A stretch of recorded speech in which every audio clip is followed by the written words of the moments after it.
Bismillahirrahmanirrahim. Assalamualaikum warahmatullahi wabarakatuh. Alhamdulillahirrabbilalamin. Kita hari ini bisa bertemu lagi di pembelajaran IPA walaupun secara daring ya nak. Kita akan melanjutkan materi kita yang minggu lalu.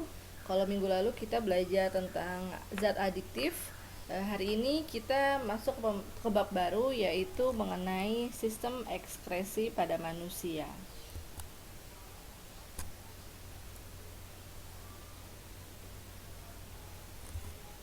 Ada yang tahu apa itu sistem ekskresi pada manusia? Ada yang pernah dengar nggak nak? Ya, sistem ekskresi yaitu sistem organ yang berfungsi untuk mengeluarkan zat sisa metabolisme atau mengeluarkan zat sampah pada tubuh kita. Sistem ekskresi itu ada dua, ada sekresi dan ada defekasi. Sekresi yaitu pengeluaran zat-zat yang masih dibutuhkan tubuh. Contohnya itu enzim, hormon, air liur. Sementara untuk defekasi yaitu adalah pengeluaran zat sisa pencernaan makanan. Pencernaan pada makanan ya.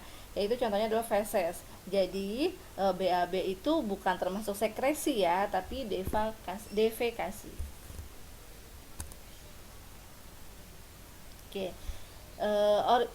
organ-organ pada ekskresi itu ada 4, yaitu ginjal, kulit, paru-paru, dan hati. Ini adalah organ-organ dari sekresi. Kalau Miss biasanya ingatnya itu namanya ginjal kupahat untuk ngafalinnya. Itu ginjal, kulit, paru-paru, dan hati.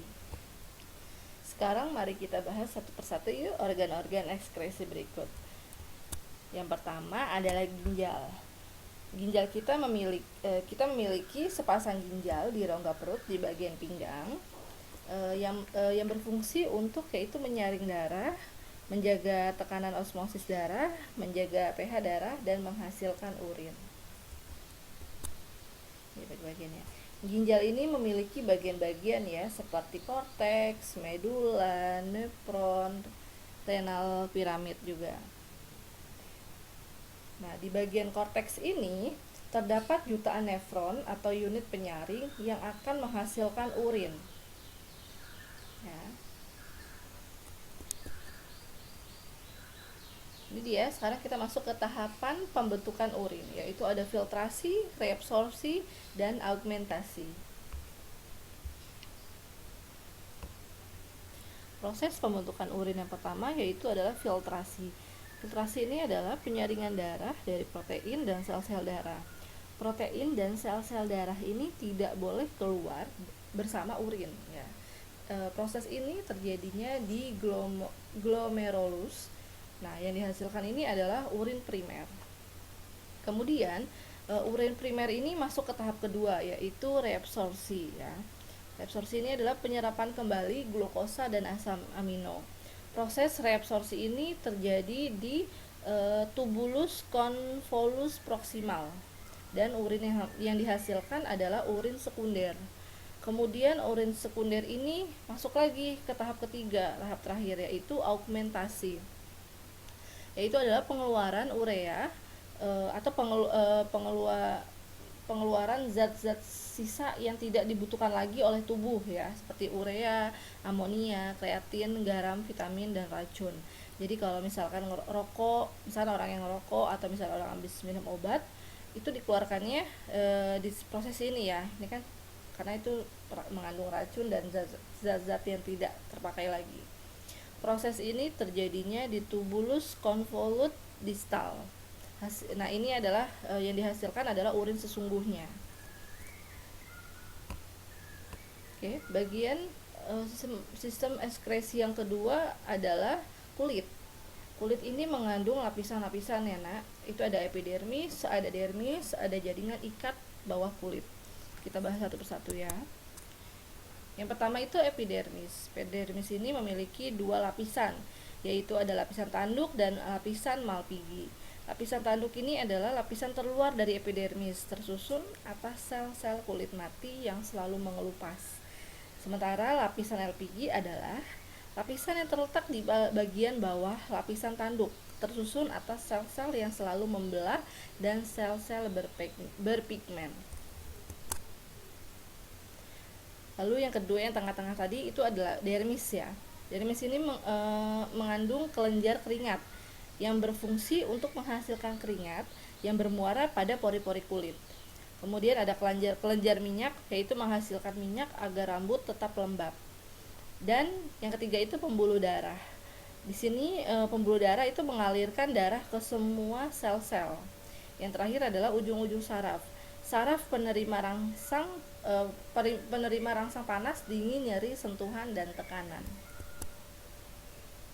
Nah, ini adalah lapisan kulit yang paling bawah, hipodermis atau subkutan. Terdapat jaringan lemak adiposa yang berfungsi untuk menjaga tubuh tetap hangat, dan yang kedua itu sebagai cadangan makanan. Oh iya, tadi sistem ekskresi itu terjadi di lapisan dermis ya nak ya. Nih lapisan ini sistem ekskresinya mana? Tunggu. Nih di lapisan ini. Lapisan ekskresinya ini terjadi di sini karena mengeluarkan keringat pada kulit. Ya. Kita lanjut ke bagian yang ketiga, organ yang ketiga yaitu paru-paru. Paru-paru ini adalah mengekskresikan karbon dioksida dan uap air dari sisa pernapasan. Maaf tadi ada yang kelewat ya nak. Ini masih tentang kulit. Kulit ini melakukan fungsi ekskresi dengan mengeluarkan keringat. Keringat ini berisi garam, urea, dan air. Selain ekskresi, pengeluaran keringat juga berfungsi untuk menjaga suhu tubuh. Ini adalah alurnya terjadinya keluar keringat ya. Keringat keluar itu suhu tubuh meningkat, kemudian pembuluh darah melebar, kemudian panas yang dihantarkan ke kelenjar keringat, kemudian keringat keluar melalui pori-pori. Oke, baru tadi kita masuk ke paru-paru.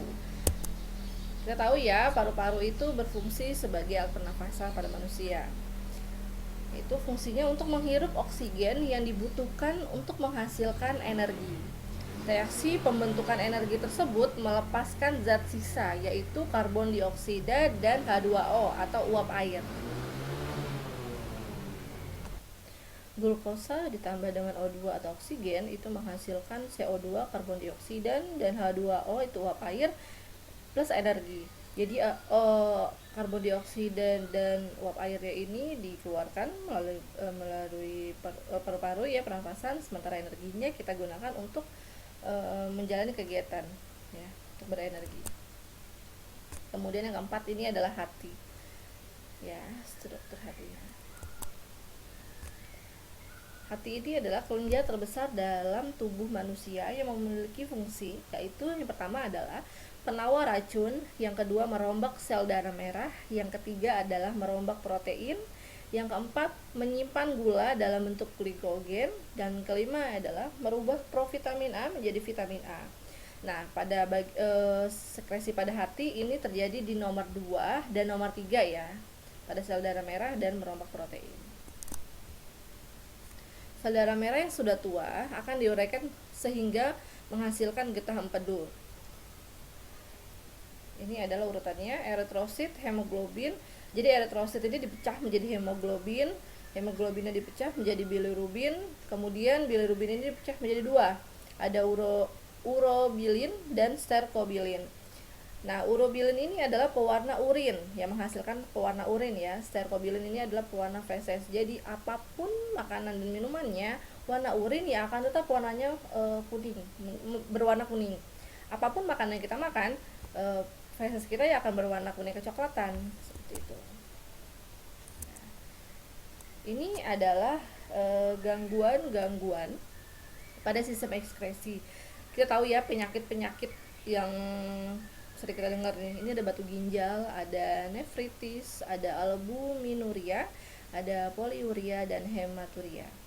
Bisa dilihat di sini. Ini adalah gangguan sistem ekskresi pada ginjal. Kita sering dengar nih batu ginjal gitu ya. Ginjal yang rusak total atau gagal ginjal dapat diatasi dengan hemodialisis, yaitu cuci darah atau transplantasi ginjal. Ini gangguan juga pada sistem ekskresi, ini seperti kudis, panu, kurap. Ini infeksi jamur di kulit yang menyebabkan gatal-gatal. Kalau ini berarti ini sistem ekskresi pada kulit. Kalau pneumonia, infeksi bakteri di paru-paru, seperti yang di paru-paru ya.